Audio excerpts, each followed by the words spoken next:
حضور نبی کریم رؤوف الرحیم صلی اللہ تعالی علیہ وسلم کی بارگاہ میں کل قیامت کے دن جو بندہ حاضر ہو اور چاہتا ہو کہ مجھ پر اللہ تعالی راضی ہو، اس کو چاہیے کہ وہ مجھ پر کثرت سے درود پاک پڑھا کرے۔ سبحان اللہ۔ تو اللہ تعالیٰ کی رضا کا یہ وظیفہ ہے درود پاک، کیونکہ اللہ تعالیٰ نے خود بھی حکم فرمایا ہے ان اللہ وملائکتہ یصلون علی النبی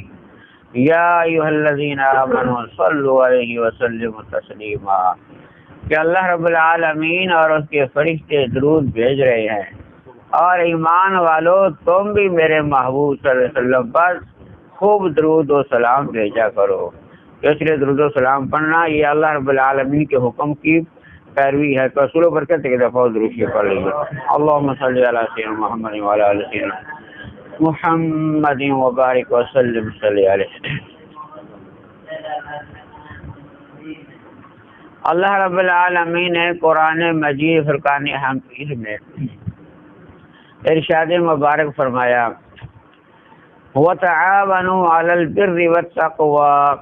وَلَا تَعَاوَنُوا عَلَى الْإِثْمِ وَالْعُدْوَانِ۔ اللہ کریم نے اس آیت پاک میں یہ ارشاد مبارک فرمایا ہے، اور نیکی اور پرہیزگاری پر ایک دوسرے کی مدد کیا کرو، اور گناہ اور زیادتی پر تم ایک دوسرے کی مدد نہ کرو۔ اللہ رب العالمین نے اس آیت مقدسہ میں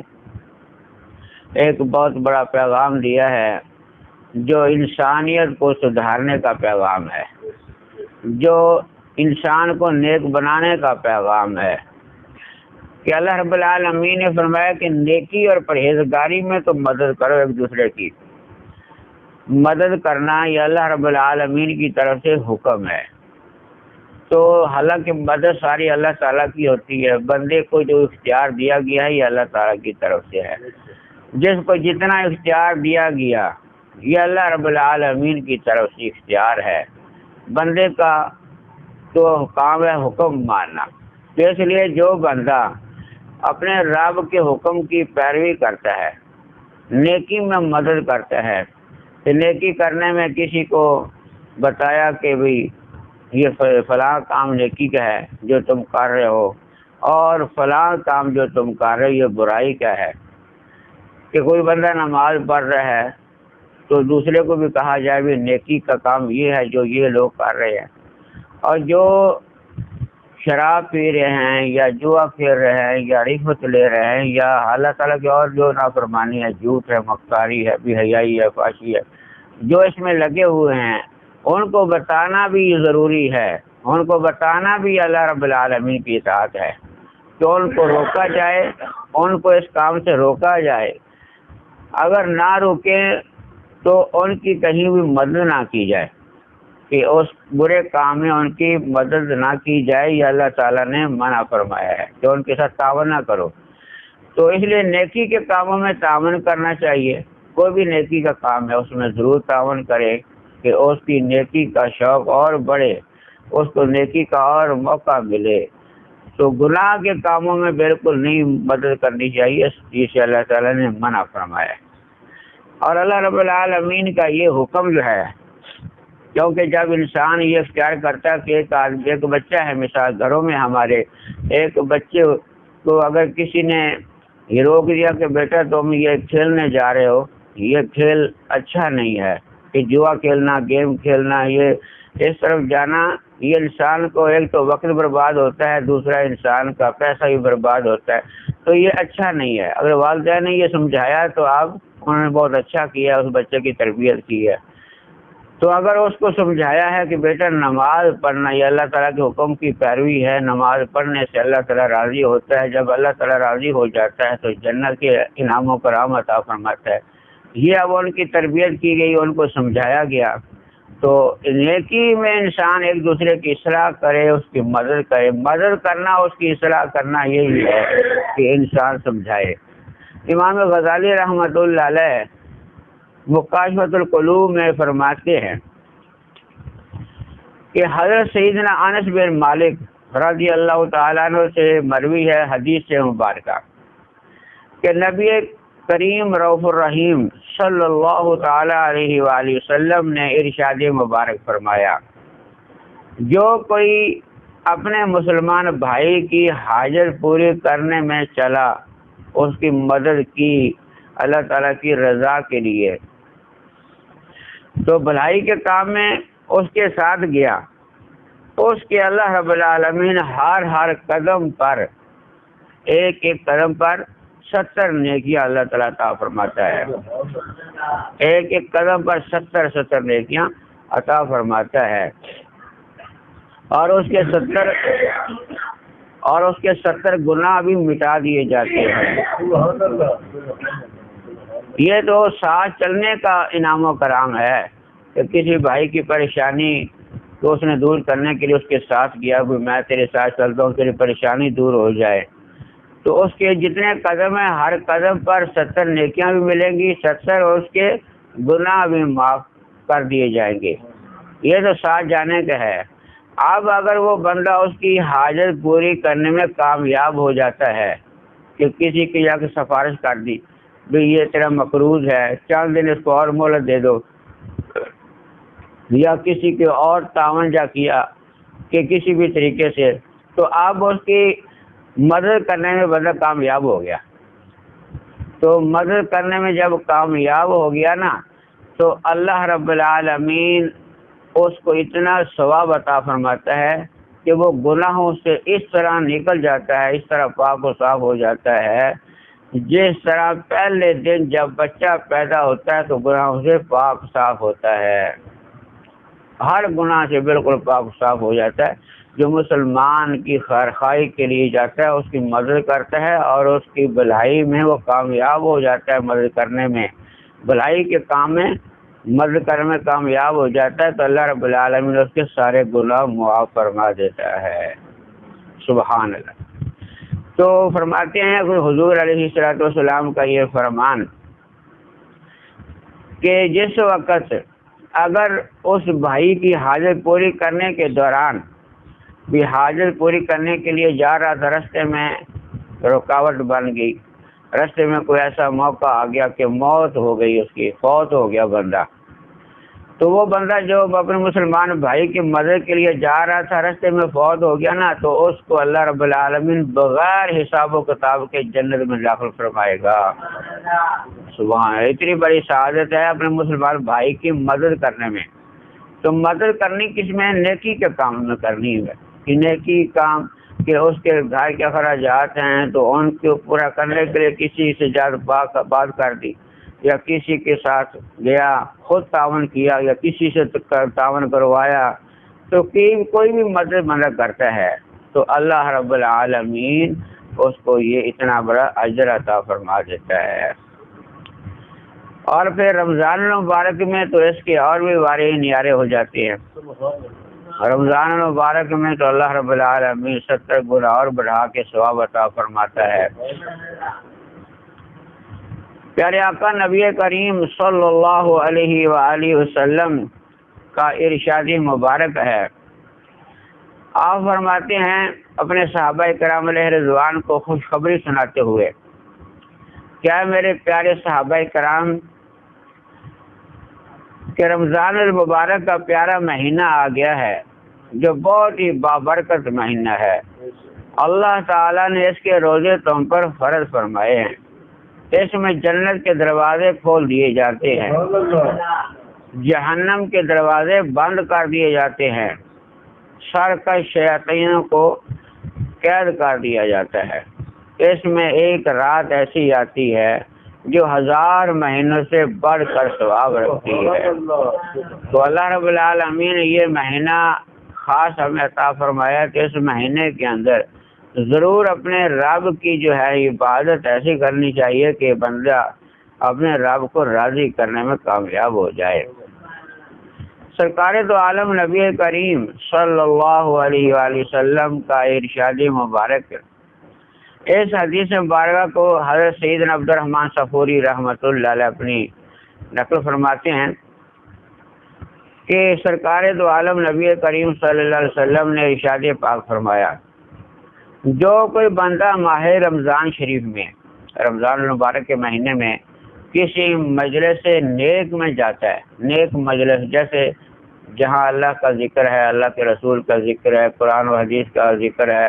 اصلاح کا ذکر ہو رہا ہے، نیک مجلس میں جو جاتا ہے، اس نیک مجلس میں ذکر کی مجلس ہے یا کوئی بھی اس میں شرکت کرتا ہے، تو اللہ تعالیٰ اس کے جانے پر ہر قدم کے بدلے میں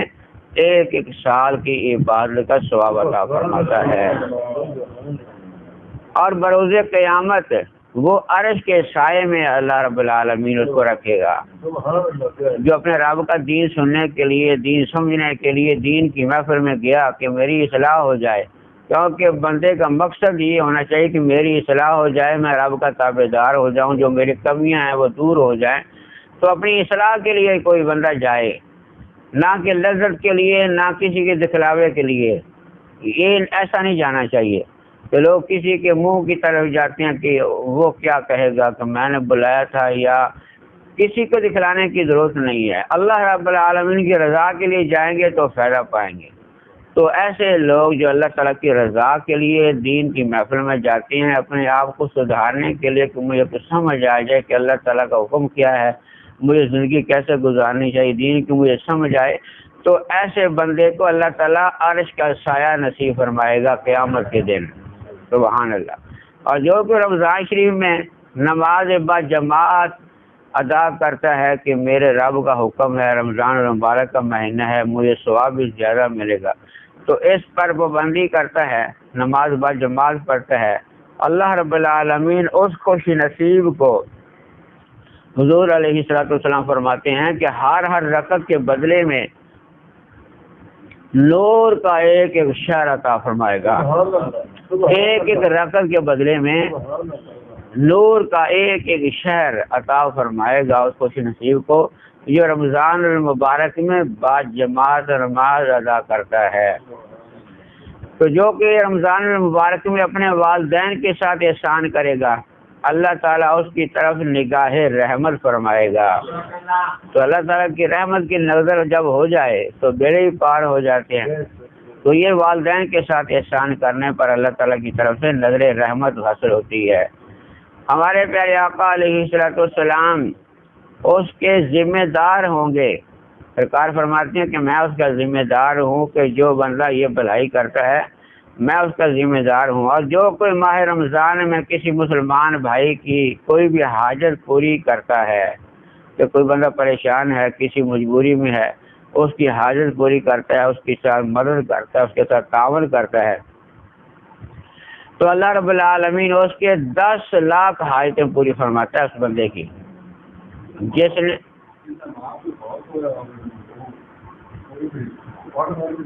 ان کے لیے سال ثواب کیا جائے، ان کی قبر پر جا کے ان کی مغفرت کی دعا کی جائے، ان کی مغفرت کی دعا کی جائے، ان کے لیے دعا کرنا، والدین کے لیے دعا کرنا یہ ان پر احسان ہے۔ ان کو جو حاجت ہے نا زیادہ چیز جس چیز کی، وہ دعا کی ہے، مغفرت کی ہے، کہ ان کے حق میں دعا کی جائے اللہ تعالیٰ کی بارگاہ میں رو رو کے، یا رب العالمین یہ تیرے ہی بندے ہیں، تیری بارگاہ میں پہنچے ہوئے ہیں، میں ان کے ذریعے دنیا میں آیا تھا، تو مجھے انہوں نے یہ تربیت دی ہے کہ میں تیری بارگاہ میں التجا کرتا ہوں، تو ان پر ایسے رحم فرما جیسے تو نے حکم بھی فرمایا، رب ارحمہما کما ربیانی صغیرا، یا رب العالمین میرے والدین پر اس طرح رحم فرما جس طرح بچپن میں انہوں نے میرے اوپر رحم فرمایا اور میں نے پرورش پائی۔ اس لیے ان کے حق میں دعا کرنا اللہ تعالیٰ کو بڑا ہی خوش کر دیتا ہے، اس لیے اللہ تعالیٰ رب العالمین ان کے حق میں دعا کرنا بچے کی یہ اتنا بڑا اجر ہے کہ ایک اور حدیث مبارک اس بار پر مجھے یاد آ گئی، حضور علیہ السلام فرماتے ہیں کہ حضور علیہ السلام نے ارشاد پاک فرمایا قیامت کے دن اللہ رب العالمین کی بارگاہ میں ایک بندہ پیش ہوگا، وہ دیکھے گا کہ اس کے نیکیوں کے بہار لگے ہوئے ہیں، نیکیاں اس کی جو ہیں بہاروں کی جیسے بڑے بڑے نیکیوں کے بہار، تو وہ عرض کرے گا یا رب العالمین یہ نیکیاں میری تو نہیں تھی، میں تو اتنی نیکیاں نہیں کر کے آیا تھا، اتنی نیکیوں کا بہار مجھے کہاں سے مل گئے؟ تو حضور علیہ السلام فرماتے ہیں کہ اللہ تعالیٰ فرمائے گا یہ تیرے بچے کی دعا کی برکت سے ہم نے تمہیں عطا فرمائی ہے۔ تو اس لیے والدین کے حق میں دعا کرنا، زندہ ہیں تو ان کی خدمت کرنا، یہ بہت بڑی سعادت ہے۔ اگر والدین کے کوئی جیسے والد کے دوست ہوتے ہیں یا والدہ کی سہیلیاں ہوتی ہے، ان کے ساتھ تعاون کیا جائے، اگر وہ غریب ہے تو ان کے ساتھ تعاون کیا جائے، تعاون کرنے سے بھی ان کی روح خوش ہوتی ہے۔ جیسے کہ حضور علیہ السلام کی ایک حدیث پاک ہے، حضرت سیدہ عائشہ صدیقہ رضی اللہ تعالی عنہ بیان فرماتی ہیں کہ حضور علیہ السلام جس وقت گھر میں کوئی بکری ذبح فرماتے تو حضور علیہ السلام سب سے پہلے حضرت خدیجہ الکبریٰ رضی اللہ تعالی عنہ کی سہیلیوں کے گھر بھیجتے تھے۔ وہ گوشت حضرت خدیجہ الکبریٰ حضور علیہ السلام کی ازواج مطہرات میں پہلی سرکار کی بیگم مبارک، ان کے گھر سرکار پہلے بھیجتے تھے اور فرماتے تھے کہ یہ سے حضرت خدیجہ کی روح خوش ہوگی کہ میری سہیلیوں کو میرے سرتاج نے یاد رکھا ہے، تو اس لیے ان کی روح بھی خوش ہوتی ہے۔ اس لیے والدین کی والدہ کی جو سہیلیاں ہیں، والدہ کی سہیلیوں کی طرف اس نیت سے بھیجا جائے کہ میری والدہ کی سہیلیاں ہیں، ان کے ساتھ تعاون میں کروں، تو اس کی روح بھی خوش ہوگی، ثواب بھی اس کو پہنچے گا۔ اس لیے اس طریقے سے انسان جو ہمدردی کا لہجہ، ہمدردی کا طریقہ جو اپناتا ہے، کسی کے ساتھ تعاون کرتا ہے نا، تعاون کرنا نیکی کے کاموں میں اللہ تعالیٰ نے فرمایا، نیکی کے کاموں میں تعاون کرو، اس کا بہت بڑا اجر ہے۔ اگر انسان نیکی کے جو بھی کام ہیں ان میں تو ثواب ہے، گناہ کے کام میں اگر کوئی ملوث ہو جاتا ہے تو پھر بڑا ہی خطا کار ہے، گناہ گار ہے کہ وہ اپنے پہلی بات تو اپنے رب کا ہی نافرمان ٹھہرا، پھر جو گناہ کر رہا ہے گناہ کا عذاب غلظہ ہوگا۔ اس لیے اللہ رب العالمین کا حکم ہے کہ وَتَعَاوَنُوا عَلَى الْبِرِّ وَالتَّقْوَى وَلَا تَعَاوَنُوا عَلَى الْإِثْمِ وَالْعُدْوَانِ، کہ نیکی اور پرہیزگاری پر ایک دوسرے کی مدد کیا کرو اور گناہ اور زیادتی پر کبھی کسی کی مدد نہ کرو۔ تو اسے پتہ چلا کہ جو بندہ کسی کے ساتھ بھلائی کرتا ہے، چاہے وہ زندہ ہے چاہے وہ فوت ہوا ہے، تو اس کی نیت پر اس کو ثواب دیا جاتا ہے، ثواب ہے نیت پر۔ کسی کو دکھلانے کے لیے کوئی بندہ کرے گا نا تو پھر وہ خالی رہ جائے گا، وقت بھی فضول جائے گا، وہ خرچ کیا بھی فضول جائے گا۔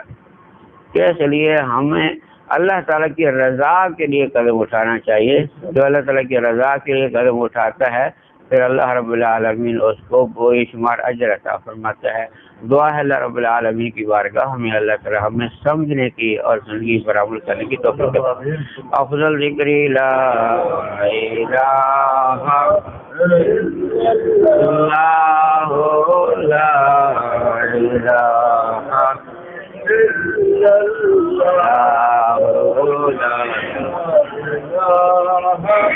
إلا الله